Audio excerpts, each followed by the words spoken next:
Hi, I'm in Southwark, in London. This area used to be the site of one of London's oldest hospitals, St Thomas's. St Thomas's was here for almost 700 years and had one of the country's first ever operating theatres.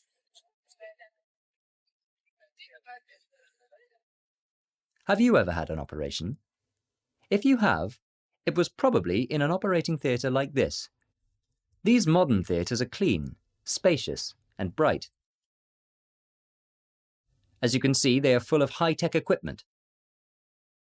And they are designed to make surgery as clean and as safe as possible.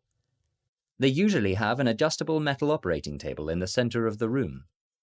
Above the table, there are several large fluorescent lights, which allow surgeons to see everything.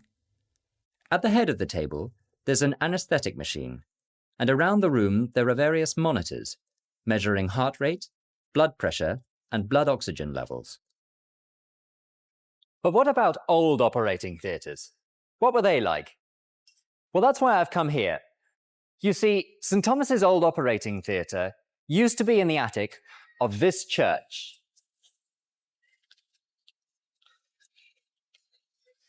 The hospital was moved from here in the 1860s. But when a historian decided to investigate the church's old attic, he found a large abandoned room containing some old-fashioned surgical equipment. Today, this room is part of the Old Operating Theatre Museum. The museum has been teaching visitors about the history of surgery for over 50 years.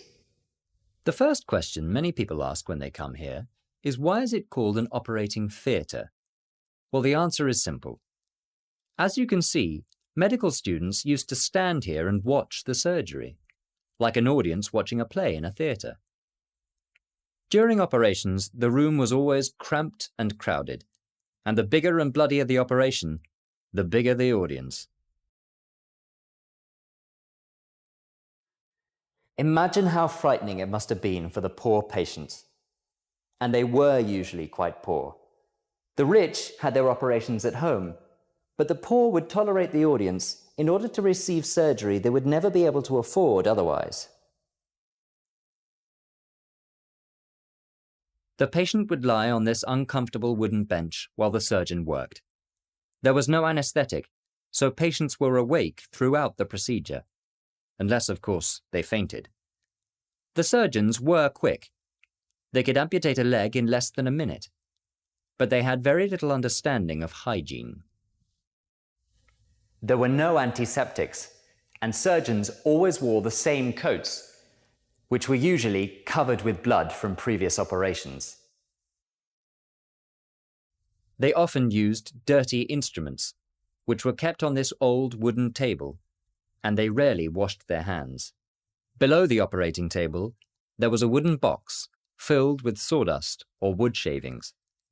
This collected the blood from each operation.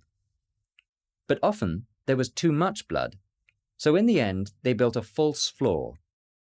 The blood could be washed away and collected in the space between the new floor and the original floor. In such unhygienic conditions, it isn't surprising that patients often died during surgery. After the patient's death, their bones and organs were kept for further study.